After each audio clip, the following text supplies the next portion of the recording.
ನಮಸ್ಕಾರ ಕರ್ನಾಟಕ, ನಮಸ್ಕಾರ ಬೆಂಗಳೂರು. 31 ಜಿಲ್ಲೆಯ ಎಲ್ಲ ನಮ್ಮ ಸ್ನೇಹಿತರು, ಆಪ್ತ ಮಿತ್ರರು, ಬಂಧು ಮಿತ್ರರು, ಎಲ್ಲ SS ನ್ಯೂಸ್ ಮತ್ತೆ ನೇಷನ್ ಟಿವಿಯ ವೀಕ್ಷಕರಿಗೂ ನಮಸ್ಕಾರ. ವಿಶೇಷವಾಗಿ ಬೆಂಗಳೂರಿನ ಫ್ರೀಡಂ ಪಾರ್ಕ್ ನಲ್ಲಿ ಇದ್ದೇವೆ.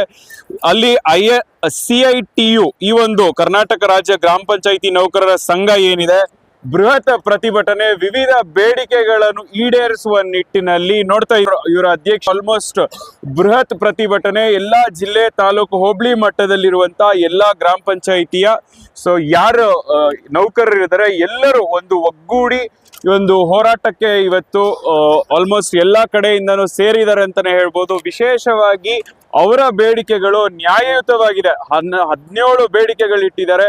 ಪ್ರತಿಯೊಂದು ಬೇಡಿಕೆಯು ನ್ಯಾಯಯುತವಾಗಿದ್ದು ಸಂವಿಧಾನಬದ್ಧವಾಗಿದೆ. ಮತ್ತೆ ಆ ಒಂದು ಬೇಡಿಕೆಗಳು ಈಡೇರಿಸುವ ನಿಟ್ಟಿನಲ್ಲಿ ಸರ್ಕಾರದವರು ಮತ್ತೆ ಸಂಬಂಧಪಟ್ಟ ಇಲಾಖೆಯವರು ಗಮನ ಹರಿಸಬೇಕಾಗಿದೆ.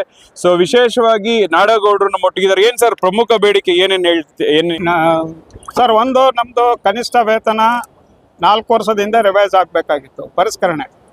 4 ವರ್ಷ ಆದರೂ ಪರಿಷ್ಕರಣೆ ಮಾಡಲಿಲ್ಲ. ಹಿಂದಿನ BJP ಗೌರ್ಮೆಂಟಲ್ಲಿ ನಾವು ಮನವಿ ಕೊಟ್ಟೆ, ಹೋರಾಟಗಳನ್ನು ಮಾಡ್ತೀವಿ ಅಂತ ಹೇಳ್ತಾನೆ ಅವ್ರ ಅಧಿಕಾರ ಕಳ್ಕೊಂಡ್ರು. ಸರ್, ಇವಾಗ ಅಧಿವೇಶನ ಇದ್ದಾಗಂತೂ ಈ ತರ ಎಲ್ಲಾ ಪ್ರೊಟೆಸ್ಟ್ಗಳು ನಡೆಯುತ್ತೆ. ಬಟ್ ಒಂದು ಶಾಶ್ವತವಾಗಿ ಯಾವುದೋ ಒಂದು ಪರಿಹಾರ ಬರಲ್ಲ. ಅದು ಯಾವುದೇ ಸಂಘ ಆಗಿರ್ಲಿ, ಯಾವುದೇ ಸಂಘಟನೆ ಆಗಿರ್ಲಿ, ಟೈಮಲ್ಲಿ ಮಾಡ್ತಾರೆ, ಆಮೇಲೆ ಅಧಿಕಾರಿಗಳು ಮನವಿ ತಗೊಂತಾರೆ, ಅದಾದ್ಮೇಲೆ ಏನು ಸ್ಪಂದನೆ ಸಿಗಲ್ಲ. ಮಾಡ್ತೀವಿ ಅಂತ ಭರವಸೆ ಕೊಡ್ತಾರೆ, ಬಟ್ ಅದು ಈಡೇರುವ ಕಾರ್ಯನಿರೂಪಣೆ ಆಗಲೇ ಎಲ್ಲೋ ಒಂದ್ ಕಡೆ ವಿಳಂಬ ಆಗ್ತಿದೆ. ಅದ್ರ ಬಗ್ಗೆ ನಿಮ್ಮ ಒಂದು ಮಾತು ಸರ್? ಈ ಸಲ ನಾವು ಅದಕ್ಕೆ ಒಂದು ನಿರ್ಧಾರ ಮಾಡ್ಕೊಂಡೆ ಈ ಹೋರಾಟವನ್ನು ನಾವು ರೂಪಿಸಿದ್ವಿ.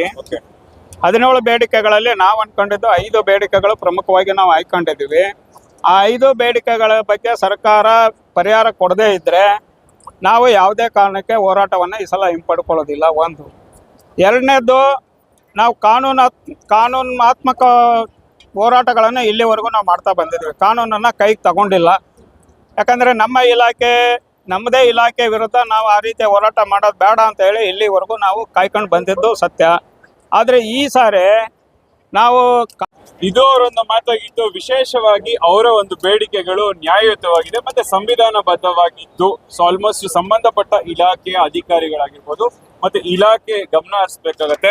ವಿಶೇಷವಾಗಿ ಆಲ್ಮೋಸ್ಟ್ ಎಲ್ಲ ಊರುಗಳಿಂದ, ಎಲ್ಲ ಜಿಲ್ಲೆ, ತಾಲೂಕು, ಹೋಬಳಿ ಮಟ್ಟದಿಂದ ಎಲ್ಲರೂ ಭಾಗವಹಿಸಿದ್ದಾರೆ. ಸಾಮೂಹಿಕವಾಗಿ ಅನಿರ್ದಿಷ್ಟ ಧರಣಿ ಸತ್ಯಾಗ್ರಹ ಅಂತ ಹೇಳಿದ್ದಾರೆ.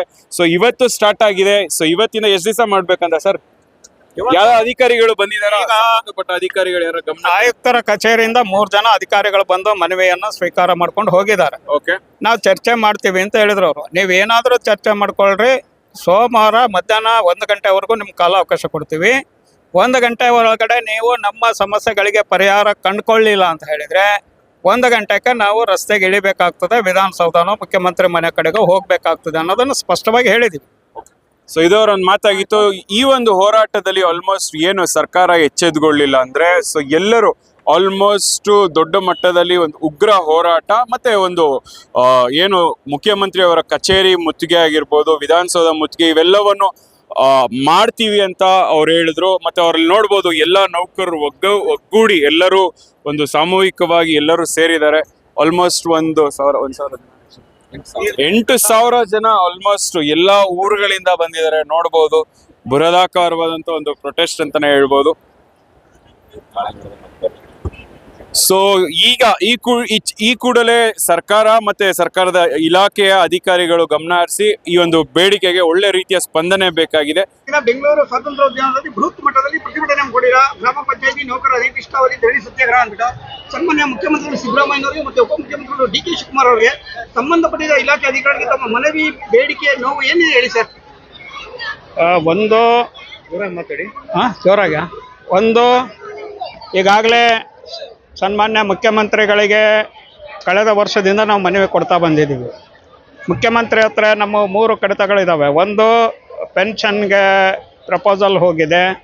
ಎರಡನೇದು, ಸೇವಾ ಹಿರಿತನದಲ್ಲಿ ಸ್ಯಾಲ್ರಿ ಎಷ್ಟು ಹೆಚ್ಚು ಮಾಡಬೇಕು, ಅದರ ಗ್ರ್ಯಾಂಟ್ ಕೊಡಬೇಕು ಅಂತ ಹೇಳಿ. ಪಂಚಾಯಿತಿಗಳನ್ನು ಅಪ್ಗ್ರೇಡ್ ಮಾಡೋದು ಅಂತ ಹೇಳಿ. ಇವು 3 ಫೈಲ್ಗಳು ಸನ್ಮಾನ್ಯ ಮುಖ್ಯಮಂತ್ರಿಗಳ ಹತ್ರ ಇದ್ದಾವೆ. ಕಳೆದ 1 ವರ್ಷದಿಂದ ಆ ಫೈಲ್ಗಳನ್ನು ಅವರು ಕ್ಲಿಯರ್ ಮಾಡ್ತಾ ಇಲ್ಲ. ಹಾಗಾಗಿ ಆ ಒಂದು ಬೇಡಿಕೆ. ಇನ್ನು ಎರಡನೇದು, ನಮ್ಮ ಇಲಾಖೆ ಮಂತ್ರಿಗಳು ಯಾವ ರೀತಿ ಆಗ್ಬಿಟ್ಟಿದ್ದಾರೆ ಅಂತ ಹೇಳಿದರೆ, ನೀವು ಹೋರಾಟ ಮಾಡ್ತೀರಾ ಮಾಡ್ಕೊಳ್ಳಿ, ಎಷ್ಟು ದಿನ ಕೊಡ್ತೀರಾ ಕೊಡ್ರಿ ಅನ್ನೋಂಥ ಉಡಾಫೆ ಉತ್ತರ ಕೊಡ್ತಾರೆ ಹೊರತಾಗಿ ಸಮಸ್ಯೆಗಳನ್ನು ಪರಿಹಾರ ಮಾಡಲಿಕ್ಕೆ ಪ್ರಾಮಾಣಿಕ ಪ್ರಯತ್ನ ಅವರಿಂದ ಆಗ್ತಾ ಇಲ್ಲ. ಸೊ ಹಂಗಾಗಿ ಅವರ ಹಂತದಲ್ಲಿ ಸುಮಾರು 12 ಬೇಡಿಕೆಗಳಿದ್ದಾವೆ. ಸೊ 12 ಬೇಡಿಕೆಗಳಲ್ಲಿ ಕೆಲವು ತುರ್ತಾಗಿ ಪರಿಹಾರ ಮಾಡಲಿಕ್ಕೆ ಎಲ್ಲ ಅವಕಾಶಗಳಿದ್ರು, ಕಾನೂನಾತ್ಮಕ ತೊಡಕುಗಳಿಲ್ಲ, ಪಾಲಿಸಿ ಮ್ಯಾಟರ್ ಅಲ್ಲ, ಇಲಾಖೆಯಲ್ಲೇ ತೀರ್ಮಾನ ತಗೋಬೇಕಾದಂಥ ಬೇಡಿಕೆಗಳ ಬಗ್ಗೆ ಕೂಡ ಅಷ್ಟೊಂದು ಗಮನ ಹರಿಸ್ತಾ ಇಲ್ಲ. ಹಾಗಾಗಿ ಇವರು ಅಧಿಕಾರ ವಹಿಸ್ಕೊಂಡಿದ್ದರಿಂದ ಗ್ರಾಮೀಣಾಭಿವೃದ್ಧಿ ಸಚಿವರಾದಾಗಲಿಂದಲೂ 1-2 ಬೇಡಿಕೆಗಳನ್ನು ಹೊರತುಪಡಿಸಿದರೆ ಉಳಿದ ಯಾವುದೇ ಬೇಡಿಕೆಯನ್ನು ಪರಿಹಾರ ಮಾಡಲಿಕ್ಕೆ ಪ್ರಾಮಾಣಿಕ ಪ್ರಯತ್ನ ಆಗ್ತಾ ಇಲ್ಲ ಅನ್ನೋದು ನಮ್ಮ ಆರೋಪ. ಹಾಗಾಗಿ ಇವತ್ತು ಇಲ್ಲಿ ಅನಿರ್ದಿಷ್ಟ ಹೋರಾಟವನ್ನು ನಾವು ಪ್ರಾರಂಭ ಮಾಡಿದ್ದೀವಿ. ನಾಳೆನೂ ಮುಂದುವರಿಯುತ್ತೆ.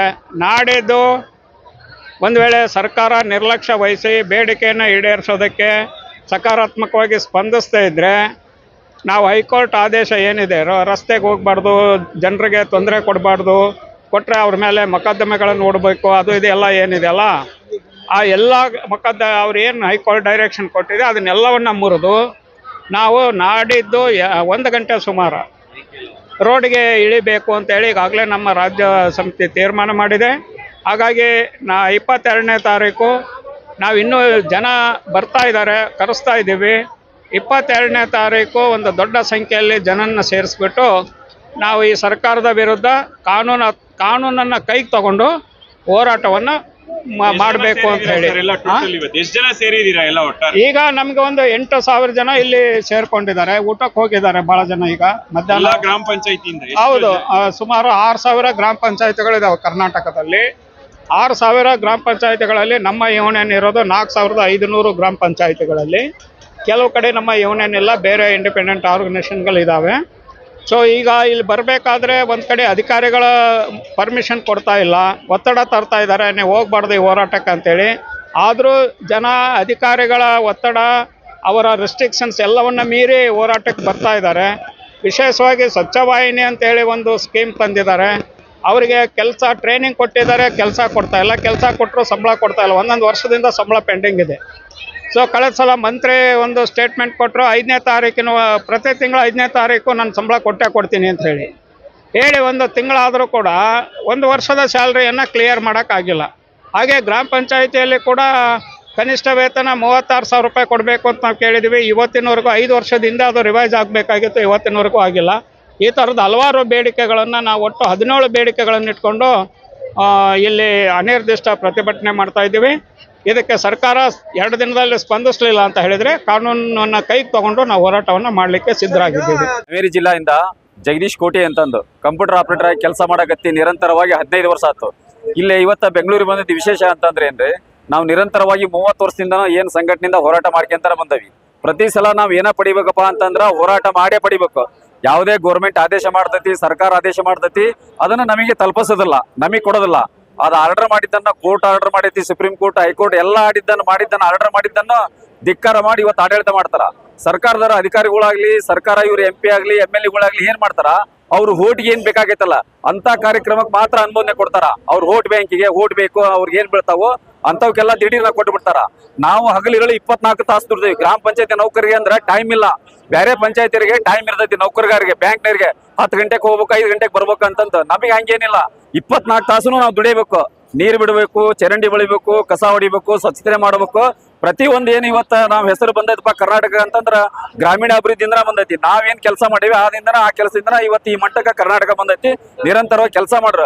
ನಮ್ಮ ಮೇಲೆ ಶೋಷಣೆ ಪೇಮೆಂಟ್ ಕೊಡ್ರಿಪ್ಪ ಅಂದ್ರ ಶೋಷಣೆ ಮಾಡ್ತಾರ, ನಿರಂತರವಾಗಿ ಪೇಮೆಂಟ್ ಬರಲ್ಲ. ಪ್ರತಿ 3 ತಿಂಗಳಿಗೆ ಎಷ್ಟು ಜನ ಫಲಾನುಭವಿಗಳಿದ್ದಾರೆ? ಆಲ್ ಓವರ್ 63,000 ಟೋಟಲ್ ನಾವ್ ಇರೋದು. 6,000 ಗ್ರಾಮ ಪಂಚಾಯತಿ ಕರ್ನಾಟಕದೊಳದವು. ಅದ್ರೊಳಗೆ 63,000 ನೌಕರದವಿ. 63,000 ನೌಕರರಿದ್ದಾರೆ. ಪ್ರತಿದಿನ ನಿರಂತರವಾಗಿ ಕೆಲಸ ಮಾಡ್ತವಿ. ನಮಗೆ 3 ತಿಂಗಳಿಗೆ ಒಂದ್ಸಲ ಪೇಮೆಂಟ್ ಬರ್ತೈತಿ. ಪ್ರತಿ ತಿಂಗಳೂ ಪೇಮೆಂಟ್ ಆಗೋದಿಲ್ಲ. ಅದು 3 ತಿಂಗಳ ಪೇಮೆಂಟ್ ಬಂದ್ರೆ ಅದು ಒಂದು 2 ಸಿಬ್ಬಂದಿ ಕಡಿಮೆ ಆಗತಿ. ಎಲ್ಲ ಆದೇಶ ಇದ್ರು ಇವಾಗ ನಮಗೆ 18,500 ರೂಪಾಯಿ ಆಪರೇಟರ್ ಕಲೆಕ್ಟರ್ ಕೊಡತ್ತಾರ. ಮತ್ತೆ ಪೇಮೆಂಟ್ ಕರೆಕ್ಟ್ ಆಗಿ ಬರ್ತಾ ಇಲ್ಲ, ಬರೋದಿಲ್ಲ. 3 ತಿಂಗಳಿಗೆ ಒಮ್ಮೆ ಬರ್ತೈತಿ. ಅದು ಬಂದಷ್ಟು ಅದ್ರಾಗೂ ಸಾಲ್ಟೇಜ್ ಬೀಳ್ತೈತಿ. ಆ 3 ತಿಂಗಳದ್ದು ಹಾಕ್ಯಾರಪ್ಪ ಅಂದ್ರ ಅದ್ರಾಗೂ ಸಾಲ್ಟೇಜ್ ಇರ್ತೈತಿ. ಅದು ಕರೆಕ್ಟ್ ಆಗೋದಿಲ್ಲ. ಇವತ್ತು ಒಂದು ಡಿಸಿಷನ್ ಈಗ ರಾಜ್ಯಾಧ್ಯಕ್ಷರು ಹೇಳಿದ್ರು, ಒಂದು ಡಿಸಿಷನ್ ತಗೊಂಡ್ ಇಡೀ ರಾಜ್ಯದಿಂದ ಬಂದಾರ. ಇವತ್ತು ಟೋಟಲ್ 8,000 ಜನ ಸೇರೇವಿ. ನಾಳಿನೂ ಬರ್ತಾರ, ನಾಡ್ದನೂ ಬರ್ತಾರ. ಈಗ ರಾಜ್ಯಾಧ್ಯಕ್ಷರು ಹೇಳ್ದಂಗ 2 ದಿನ ಟೈಮ್ ತಗೊಂಡವಿ. ಸೋಮವಾರದೊಳಗ ನಮ್ದು ಇದು ಇತ್ಯರ್ಥ ಬಗೆಹರಿತಪ್ಪ ಅಂತಂದ್ರ ಸರಿ, ಇಲ್ಲಪ್ಪ ಅಂದ್ರ 2 ಗಂಟೆ ನಂತರ ರಾಜ್ಯಾಧ್ಯಕ್ಷರು ಹೇಳ್ದಂಗನ ಮುಖ್ಯಮಂತ್ರಿ ಮನೆ ಆದ್ರೂ ಹೋಗ್ತವಿ, ವಿಧಾನಸಭಾ ಆದ್ರೂ ಹೋಗ್ತೇವಿ. ಈಗೇನು ಹೈಕೋರ್ಟ್ ಡಿಸಿಷನ್ ಮಾಡೈತಿ ಯಾರು ರಸ್ತೆಗಳಿರಬಾರ್ದು, ಬೀದಿಗೆ ಬೀಳಬಾರ್ದು, ಅವನ್ನೆಲ್ಲ ಕಾನೂನನ್ನ ನಾವು ರಾಜ್ಯಾಧ್ಯಕ್ಷ ಹೇಳಿದಾಗ ಕೈ ತಗೊಂಡತ್ತಿರ್ತೀವಿ. ನಮಗೆ ಲಾಠಿ ಚಾರ್ಜ್ ಆಗ್ಲಿ, ಅವ್ರು ಏನ್ ಬೇಕು ಫೈರಿಂಗ್ ಮಾಡ್ಲಿ, ಬೇಕಾದ್ ಮಾಡ್ಲಿ, ನಾವು ಜೈಲಿಗೆ ಹೋಗಕ್ಕೆ ತಯಾರಿದೀವಿ. ಎಲ್ಲ ಪ್ರಾಣ ಒತ್ತಿ ಇಟ್ಟಾದ್ರೂ ಹೋರಾಟ ಮಾಡಿ ಆದೇಶ ಸಿಗೋ ಮಟ್ಟಿಗೆ ಇಲ್ಲಿ ಬೆಂಗಳೂರಿಂದ ಕದಲಲ್ಲ. ನಾವು ಹೋರಾಟ ಮಾಡೇತಿರ್ತೀವಿ. ಹೋರಾಟದಿಂದ ನಮ್ದು ಏನ ಆದೇಶ ಬೇಕೋ ಅವ್ನು ಪಡೆದಿರ್ತೀವಿ. ಸರ್, ಈಗ ಮುಂಚೆ ಆಲ್ಮೋಸ್ಟ್ ಈಗ ಪ್ರೊಟೆಸ್ಟ್ ಅನಿರ್ದಿಷ್ಟ ಧರಣಿ ಸತ್ಯಾಗ್ರಹಕ್ಕಿಂತ ಮುಂಚೆ ಎಷ್ಟು ಸತಿ ನೀವು ಎಲ್ಲ ನೌಕರರು ಸೇರಿ ಮನವಿ ಏನಾದ್ರು ಸಚಿವರ ಇಲ್ಲಾಂದ್ರೆ ಸಂಬಂಧಪಟ್ಟ ಇಲಾಖೆ? ಓಕೆ ಸರ್, ನಾವೇನು ಈಗ ಮಿನಿಮಮ್ 17 ನಮ್ಮ ಬೇಡಿಕೆ ಅದಾವು. ಅದ್ರಾಗ 7 ಇಂಪಾರ್ಟೆಂಟ್ ಬೇಡಿಕೆ ಏನದಾವಲ್ಲ, ಇದನ್ನ 3 ವರ್ಷದಿಂದ ಅಧಿಕಾರಿಗಳ ಜೊತೆನೂ ಮೀಟಿಂಗ್ ಆಗೈತಿ, ಬಾಕಿ ಮಂತ್ರಿಗಳ ಜೊತೆನೂ ಮೀಟಿಂಗ್ ಆಗೈತಿ. ಇವಾಗ ಎಲ್ಲಾ ಮೀಟಿಂಗ್ ಆಗಿ ನಮ್ಮ ಎಲ್ಲಾ ಫೈಲ್ ಎಲ್ಲಿ ಐತಪ್ಪ ಅಂದ್ರ ಹಣಕಾಸು ಇಲಾಖೆ ಆಗೈತಿ. ಎಲ್ಲರೂ ಅಧಿಕಾರಿಗಳು ಕಳ್ಸ್ಯಾರ. ಹಣಕಾಸು ಇಲಾಖೆಯಿಂದ ನಮಗೆ ಅನುಮೋದನೆ ಸಿಕ್ತಪ್ಪ ಅಂದ್ರ ನಾಳಿಂದ ಪೇಮೆಂಟ್ ಜಾರಿ ಆಗತ್ತಿ. ಅವ್ರು ಅದನ್ನ ಇಟ್ಕೊಂಡ್ ಕುತ್ಕೊಂಡಾರ. ಅದ ಅವಾಗ ಹೇಳ್ದಂಗ ಹೇಳ್ದಲ್ಲ, ಅವ್ರಿಗೇನು ಓಟ್ ಬೇಕು ಅಂತಾವ್ ಕೆಲ್ಸಕ್ಕೆಲ್ಲ ಅನುಮೋದನೆ ಕೊಡಾಕತ್ತಾರ. ನಮಗೆ ಪೇಮೆಂಟ್ ಕೊಡ್ಬೇಕಲ್ಲ ಅಂತವನ್ನೆಲ್ಲ ಪೆಂಡಿಂಗ್ ಇಟ್ಕೊಂಡಾಕತ್ತಾರ. ಇವತ್ತು ನಾವು ಅದನ್ನ ತಗೊಂಡ ತೀರ್ಬೇಕನ್ನೋದು ಎಲ್ಲಾ ಆಗೈತಿ. 3 ವರ್ಷದಿಂದನೂ ಬರೀ ಏನ್ ಆಶ್ವಾಸನೆ ಕೊಡಾಕತ್ತಾರ, ಸುಳ್ಳು ಭರವಸೆ ಕೊಡಾಕತ್ತಾರ, ಟೊಳ್ಳು ಭರವಸೆ. ಈಗ ಬಂದಿದ್ರ ಬೇಡಿಕೆ ಇವತ್ತ 3 ಮಂದಿ ಅಧಿಕಾರಿಗಳು ಬಂದಿದ್ರು. ಬಂದಾಯ್ತು, ನಿಮ್ದು ಬಗೆಹರಿಸ್ತೇವೆ, ನಾವೇನತ್ತೇವೆ ಕೇಳ್ತೇವೆ ಅಂದ್ರಿ. ಇವತ್ತು ಅವರಿಗೆ ಕಡಾ ಕಂಡೀಷನ್ ಒತ್ತು ಮಾಡಿ ಹೇಳಿವಿ. ನಿಮ್ ಯಾವೇ ಬೇಡಿಕೆಗೂ ನಾವ್ ಹೇಳಲ್ಲ, ನಿಮ್ ಯಾವುದು ಮಾತು ಕೇಳೋದಿಲ್ಲ, ಯಾವ ಸಭೆ ಸಮಾರಂಭಕ್ಕೆ ಒಪ್ಪಲ್ಲ. ನಮಗೆ ಬೇಕು ಆದೇಶನೇ ಬೇಕು. ಆದೇಶ ಬಂದ್ರೆ ಮಾತ್ರ ಬೆಂಗಳೂರಿಂದ ಕದಲ್ತವಿ, ಇಲ್ಲ ಅಂದ್ರೆ ನಾವು ಹೋಗೋದಿಲ್ಲ. ನೀವು ಬೇಕಾದ್ ಮಾಡ್ರಿ, ನಾವು ಆದೇಶ ತಗೊಂಡ್ ಹೋಗೋ. ಇಲ್ಲಪ್ಪ ಅಂದ್ರೆ ವಿಧಾನಸಭಾ ಮುತ್ತಿಗೆ ಹಾಕ್ತವಿ, ಅಲ್ಲಿ ಚಲೋ ತಗೊಂತವಿ. ನಮ್ಮ ಮೇಲೆ ಏನ ಮಾಡಿದ್ರು ನಾವೆಲ್ಲದಕ್ಕೂ ತಯಾರಿ ಆಗೇ ಬಂದವಿ. ಇನ್ನು 2 ದಿನ ಬರ್ತಾರೆ. 15 ವರ್ಷ ಆಯ್ತು. ಇಲ್ಲೇ ಇವತ್ತ ಬೆಂಗಳೂರಿಗೆ ಬಂದಿದ್ದು ವಿಶೇಷ ಅಂತಂದ್ರೆ ಏನ್ರಿ, ನಾವು ನಿರಂತರವಾಗಿ 30 ವರ್ಷದಿಂದ ಏನ್ ಸಂಘಟನೆಯಿಂದ ಹೋರಾಟ ಮಾಡ್ಕೊಂತಾರ ಬಂದವಿ. ಪ್ರತಿ ಸಲ ನಾವ್ ಏನ ಪಡಿಬೇಕಪ್ಪ ಅಂತಂದ್ರ ಹೋರಾಟ ಮಾಡೇ ಪಡಿಬೇಕು. ಯಾವುದೇ ಗೌರ್ಮೆಂಟ್ ಆದೇಶ ಮಾಡ್ತೈತಿ, ಸರ್ಕಾರ ಆದೇಶ ಮಾಡ್ತೈತಿ, ಅದನ್ನ ನಮಗೆ ತಲುಪಿಸೋದಿಲ್ಲ, ನಮಗೆ ಕೊಡೋದಿಲ್ಲ. ಅದು ಆರ್ಡರ್ ಮಾಡಿದ್ದನ್ನ ಕೋರ್ಟ್ ಆರ್ಡರ್ ಮಾಡೈತಿ, ಸುಪ್ರೀಂ ಕೋರ್ಟ್, ಹೈಕೋರ್ಟ್ ಎಲ್ಲ ಮಾಡಿದ್ದನ್ನ ಆರ್ಡರ್ ಮಾಡಿದ್ದನ್ನ ಧಿಕ್ಕಾರ ಮಾಡಿ ಇವತ್ತು ಆಡಳಿತ ಮಾಡ್ತಾರ. ಸರ್ಕಾರದವರ ಅಧಿಕಾರಿಗಳಾಗ್ಲಿ, ಸರ್ಕಾರ ಇವ್ರ MP ಆಗ್ಲಿ, MLA ಏನ್ ಮಾಡ್ತಾರ, ಅವ್ರು ಓಟ್ಗೆ ಏನ್ ಬೇಕಾಗೈತಲ್ಲ ಅಂತ ಕಾರ್ಯಕ್ರಮಕ್ಕೆ ಮಾತ್ರ ಅನುಮೋದನೆ ಕೊಡ್ತಾರ. ಅವ್ರ ಓಟ್ ಬ್ಯಾಂಕಿಗೆ ಓಟ್ ಬೇಕು, ಅವ್ರಿಗೆ ಏನ್ ಬೀಳ್ತಾವೋ ಅಂತವಕ್ಕೆಲ್ಲ ದಿಢೀರ್ನ ಕೊಟ್ಟು ಬಿಡ್ತಾರ. ನಾವು ಹಗಲಿರಲಿ 24 ತಾಸು ದುಡ್ತೀವಿ. ಗ್ರಾಮ ಪಂಚಾಯತಿ ನೌಕರಿಗೆ ಅಂದ್ರೆ ಟೈಮ್ ಇಲ್ಲ. ಬೇರೆ ಪಂಚಾಯತಿಯರಿಗೆ ಟೈಮ್ ಇರ್ತೈತಿ, ನೌಕರಗಾರಿಗೆ, ಬ್ಯಾಂಕ್ನವ್ರಿಗೆ 10 ಗಂಟೆಗೆ ಹೋಗ್ಬೇಕು, 5 ಗಂಟೆಗೆ ಬರ್ಬೇಕು ಅಂತಂದು. ನಮಗೆ ಹಂಗೇನಿಲ್ಲ, 24 ತಾಸು ನಾವು ದುಡಿಬೇಕು. ನೀರು ಬಿಡಬೇಕು, ಚರಂಡಿ ಬೆಳಿಬೇಕು, ಕಸ ಹೊಡಿಬೇಕು, ಸ್ವಚ್ಛತೆ ಮಾಡಬೇಕು. ಪ್ರತಿಯೊಂದು ಏನು ಇವತ್ತ ನಾವ್ ಹೆಸರು ಬಂದೈತಪ್ಪ ಕರ್ನಾಟಕ ಅಂತಂದ್ರ ಗ್ರಾಮೀಣ ಅಭಿವೃದ್ಧಿಯಿಂದ ಬಂದೈತಿ. ನಾವೇನ್ ಕೆಲಸ ಮಾಡೀವಿ ಆದ್ರಿಂದ ಆ ಕೆಲಸದಿಂದ ಇವತ್ತು ಈ ಮಟ್ಟಕ್ಕೆ ಕರ್ನಾಟಕ ಬಂದೈತಿ. ನಿರಂತರವಾಗಿ ಕೆಲಸ ಮಾಡ್ರ. ನಮ್ಮ ಮೇಲೆ ಶೋಷಣೆ ಪೇಮೆಂಟ್ ಕೊಡ್ರಿಪ್ಪ ಅಂದ್ರ ಶೋಷಣೆ ಮಾಡ್ತಾರ. ನಿರಂತರವಾಗಿ ಪೇಮೆಂಟ್ ಬರಲ್ಲ. ಪ್ರತಿ 3 ತಿಂಗಳಿಗೆ ಎಷ್ಟು ಜನ ಫಲಾನುಭವಿಗಳಿದ್ದಾರೆ? ಆಲ್ ಓವರ್ 63,000 ಟೋಟಲ್ ನಾವ್ ಇರೋದು. 6,000 ಗ್ರಾಮ ಪಂಚಾಯತಿ ಕರ್ನಾಟಕದೊಳದವು. ಅದ್ರೊಳಗೆ 63,000 ನೌಕರದವಿ. 63,000 ನೌಕರರಿದ್ದಾರೆ. ಪ್ರತಿದಿನ ನಿರಂತರವಾಗಿ ಕೆಲಸ ಮಾಡ್ತವಿ. ನಮಗೆ 3 ತಿಂಗಳಿಗೆ ಒಂದ್ಸಲ ಪೇಮೆಂಟ್ ಬರ್ತೈತಿ. ಪ್ರತಿ ತಿಂಗಳೂ ಪೇಮೆಂಟ್ ಆಗೋದಲ್ಲ. ಅದು 3 ತಿಂಗಳ ಪೇಮೆಂಟ್ ಬಂದ್ರ ಅದು ಒಂದ್ 2 ಸಿಬ್ಬಂದಿ ಕಡಿಮೆ ಆಗತಿ. ಎಲ್ಲ ಆದೇಶ ಇದ್ರು. ಇವಾಗ ನಮಗೆ 18,500 ರೂಪಾಯಿ ಆಪರೇಟರ್ ಕಲೆಕ್ಟರ್ ಕೊಡತ್ತಾರ. ಮತ್ತೆ ಪೇಮೆಂಟ್ ಕರೆಕ್ಟ್ ಆಗಿ ಬರ್ತಾ ಇಲ್ಲ, ಬರೋದಿಲ್ಲ. 3 ತಿಂಗಳಿಗೆ ಒಮ್ಮೆ ಬರ್ತೈತಿ. ಅದು ಬಂದಷ್ಟು ಅದ್ರಾಗೂ ಸಾಲ್ಟೇಜ್ ಬೀಳ್ತೈತಿ. ಆ 3 ತಿಂಗಳದ್ದು ಹಾಕ್ಯಾರಪ್ಪ ಅಂದ್ರ ಅದ್ರಾಗೂ ಸಾಲ್ಟೇಜ್ ಇರ್ತೈತಿ. ಅದು ಕರೆಕ್ಟ್ ಆಗೋದಿಲ್ಲ. ಇವತ್ತು ಒಂದು ಡಿಸಿಷನ್ ಈಗ ರಾಜ್ಯಾಧ್ಯಕ್ಷರು ಹೇಳಿದ್ರು, ಒಂದು ಡಿಸಿಷನ್ ತಗೊಂಡ್ ಇಡೀ ರಾಜ್ಯದಿಂದ ಬಂದಾರ. ಇವತ್ತು ಟೋಟಲ್ 8,000 ಜನ ಸೇರೇವಿ. ನಾಳಿನೂ ಬರ್ತಾರ, ನಾಡ್ದನೂ ಬರ್ತಾರ. ಈಗ ರಾಜ್ಯಾಧ್ಯಕ್ಷರು ಹೇಳ್ದಂಗ 2 ದಿನ ಟೈಮ್ ತಗೊಂಡವಿ. ಸೋಮವಾರದೊಳಗ ನಮ್ದು ಇದು ಇತ್ಯರ್ಥ ಬಗೆಹರಿತಪ್ಪ ಅಂತಂದ್ರ ಸರಿ, ಇಲ್ಲಪ್ಪ ಅಂದ್ರ 2 ಗಂಟೆ ನಂತರ ರಾಜ್ಯಾಧ್ಯಕ್ಷರು ಹೇಳ್ದಂಗನ ಮುಖ್ಯಮಂತ್ರಿ ಮನೆ ಆದ್ರೂ ಹೋಗ್ತವಿ, ವಿಧಾನಸಭಾ ಆದ್ರೂ ಹೋಗ್ತವಿ. ಈಗೇನು ಹೈಕೋರ್ಟ್ ಡಿಸಿಷನ್ ಮಾಡೈತಿ ಯಾರು ರಸ್ತೆಗಳಿರಬಾರ್ದು, ಬೀದಿಗೆ ಬೀಳಬಾರ್ದು, ಅವನ್ನೆಲ್ಲ ಕಾನೂನನ್ನ ನಾವು ರಾಜ್ಯಾಧ್ಯಕ್ಷ ಹೇಳ್ದಂಗ ಕೈ ತಗೊಂಡತ್ತಿರ್ತೀವಿ. ನಮಗೆ ಲಾಠಿ ಚಾರ್ಜ್ ಆಗ್ಲಿ, ಅವ್ರು ಏನ್ ಬೇಕು ಫೈರಿಂಗ್ ಮಾಡ್ಲಿ, ಬೇಕಾದ್ ಮಾಡ್ಲಿ, ನಾವು ಜೈಲಿಗೆ ಹೋಗಕ್ಕೆ ತಯಾರಿದೀವಿ.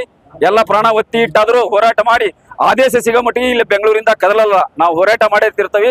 ಹೋರಾಟದಿಂದ ನಮ್ದು ಏನ ಆದೇಶ ಬೇಕೋ ಅವ್ನು ಪಡೆದಿರ್ತೀವಿ. ಸರ್, ಈಗ ಮುಂಚೆ ಆಲ್ಮೋಸ್ಟ್ ಈಗ ಪ್ರೊಟೆಸ್ಟ್ ಅನಿರ್ದಿಷ್ಟ ಧರಣಿ ಸತ್ಯಾಗ್ರಹಕ್ಕಿಂತ ಮುಂಚೆ ಎಷ್ಟು ಸತಿ ನೀವು ಎಲ್ಲ ನೌಕರರು ಸೇರಿ ಮನವಿ ಏನಾದ್ರು ಸಚಿವರ ಇಲ್ಲಾಂದ್ರೆ ಸಂಬಂಧಪಟ್ಟ ಇಲಾಖೆ? ಓಕೆ ಸರ್, ನಾವೇನು ಈಗ ಮಿನಿಮಮ್ 17 ನಮ್ಮ ಬೇಡಿಕೆ ಅದಾವು. ಅದ್ರಾಗ 7 ಇಂಪಾರ್ಟೆಂಟ್ ಬೇಡಿಕೆ ಏನದಾವಲ್ಲ, ಇದನ್ನ 3 ವರ್ಷದಿಂದ ಅಧಿಕಾರಿಗಳ ಜೊತೆನೂ ಮೀಟಿಂಗ್ ಆಗೈತಿ, ಬಾಕಿ ಮಂತ್ರಿಗಳ ಜೊತೆನೂ ಮೀಟಿಂಗ್ ಆಗೈತಿ. ಇವಾಗ ಎಲ್ಲಾ ಮೀಟಿಂಗ್ ಆಗಿ ನಮ್ಮ ಎಲ್ಲಾ ಫೈಲ್ ಎಲ್ಲಿ ಐತಪ್ಪ ಅಂದ್ರ ಹಣಕಾಸು ಇಲಾಖೆ ಆಗೈತಿ. ಎಲ್ಲರೂ ಅಧಿಕಾರಿಗಳು ಕಳ್ಸ್ಯಾರ. ಹಣಕಾಸು ಇಲಾಖೆಯಿಂದ ನಮಗೆ ಅನುಮೋದನೆ ಸಿಕ್ತಪ್ಪ ಅಂದ್ರ ನಾಳಿಂದ ಪೇಮೆಂಟ್ ಜಾರಿ ಆಗತ್ತಿ. ಅವ್ರು ಅದನ್ನ ಇಟ್ಕೊಂಡ್ ಕುತ್ಕೊಂಡಾರ. ಅದ ಅವಾಗ ಹೇಳ್ದಂಗ ಹೇಳ್ದಲ್ಲ, ಅವ್ರಿಗೇನು ಓಟ್ ಬೇಕು ಅಂತಾವ್ ಕೆಲ್ಸಕ್ಕೆಲ್ಲ ಅನುಮೋದನೆ ಕೊಡಾಕತ್ತಾರ. ನಮಗೆ ಪೇಮೆಂಟ್ ಕೊಡ್ಬೇಕಲ್ಲ ಅಂತವನ್ನೆಲ್ಲ ಪೆಂಡಿಂಗ್ ಇಟ್ಕೊಂಡಾಕತ್ತಾರ. ಇವತ್ತು ನಾವು ಅದನ್ನ ತಗೊಂಡ ತೀರ್ಬೇಕು ಅನ್ನೋದು ಎಲ್ಲ ಆಗೈತಿ. 3 ವರ್ಷದಿಂದನೂ ಬರೀ ಏನ್ ಆಶ್ವಾಸನೆ ಕೊಡಾಕತ್ತಾರ, ಸುಳ್ಳು ಭರವಸೆ ಕೊಡಾಕತ್ತಾರ, ಟೊಳ್ಳು ಭರವಸೆ. ಈಗ ಬಂದಿದ್ರು ಬೇಡಿಕೆ ಇವತ್ತು 3 ಮಂದಿ ಅಧಿಕಾರಿಗಳು ಬಂದಿದ್ರು. ಬಂದಾಯ್ತು, ನಿಮ್ದು ಬಗೆಹರಿಸ್ತೇವೆ, ನಾವೇನತ್ತೇವೆ ಕೇಳ್ತೇವೆ ಅಂದ್ರಿ. ಇವತ್ತು ಅವರಿಗೆ ಕಡಾ ಕಂಡೀಷನ್ ಒತ್ತು ಮಾಡಿ ಹೇಳಿವಿ. ನಿಮ್ ಯಾವೇ ಬೇಡಿಕೆಗೂ ನಾವ್ ಹೇಳಲ್ಲ, ನಿಮ್ ಯಾವುದು ಮಾತು ಕೇಳೋದಿಲ್ಲ, ಯಾವ ಸಭೆ ಸಮಾರಂಭಕ್ಕೆ ಒಪ್ಪಲ್ಲ. ನಮಗೆ ಬೇಕು ಆದೇಶನೇ ಬೇಕು. ಆದೇಶ ಬಂದ್ರೆ ಮಾತ್ರ ಬೆಂಗಳೂರಿಂದ ಕದಲ್ತವಿ, ಇಲ್ಲ ಅಂದ್ರೆ ನಾವು ಹೋಗೋದಿಲ್ಲ. ನೀವು ಬೇಕಾದ್ ಮಾಡ್ರಿ, ನಾವು ಆದೇಶ ತಗೊಂಡ್ ಹೋಗೋ, ಇಲ್ಲಪ್ಪ ಅಂದ್ರೆ ವಿಧಾನಸಭಾ ಮುತ್ತಿಗೆ ಹಾಕ್ತವಿ, ಅಲ್ಲಿ ಚಲೋ ತಗೊಂತವಿ, ನಮ್ಮ ಮೇಲೆ ಏನ ಮಾಡಿದ್ರು ನಾವೆಲ್ಲದಕ್ಕೂ ತಯಾರಿ ಆಗೇ ಬಂದವಿ. ಇನ್ನೂ 2 ದಿನ ಬರ್ತಾರೆ. ಮಕ್ಕಳ ಹೈಯರ್ ಎಜುಕೇಶನ್, ಮಗಳ ಮದುವೆ, ಕನಸಿನ ಸ್ವಂತ ಮನೆ, ಇದಕ್ಕೆಲ್ಲ ಹೆಂಗೆ ಹಣ ಹೊಂದಿಸ್ಬೇಕಂತ ಟೆನ್ಷನ್ ಅಲ್ಲಿ ಇದ್ದೀರಾ? ಇರೋ ಚಿನ್ನನ ಅಡ ಬಿಟ್ರೆ ಬಡ್ಡಿ ಮೇಲೆ ಬಡ್ಡಿ ಕಟ್ಟಬೇಕು, ಮಾರಿಬಿಡೋಣ ಅಂದ್ರೆ ಅರ್ಧಕ್ಕರ್ಧ ಕೇಳ್ತಾರಂತ ಆತಂಕದಲ್ಲಿದ್ದೀರಾ? ಟೆನ್ಷನ್ ಬಿಡಿ, ನೀವು ಅಡವಿಟ್ಟ ಚಿನ್ನವನ್ನ ಬಿಡಿಸಿ ನಿಮ್ಮಲ್ಲಿರೋ ಹಳೆ ಚಿನ್ನವನ್ನ ಇಂದಿನ ಆನ್ಲೈನ್ ರೇಟಿಗೆ ಕೊಂಡುಕೊಂಡು ತಕ್ಷಣ ನಿಮಗೆ ಬಾಕಿ ಹಣ ಕೊಡ್ತೀವಿ. ಕೋಟ್ಯಾಂತರ ಜನರ ಆತ್ಮವಿಶ್ವಾಸ ಹಿಂದೂಸ್ತಾನ್ ಗೋಲ್ಡ್ ಕಂಪನಿ, ಇದು ನಮ್ಮೆಲ್ಲರ ಕಂಪನಿ.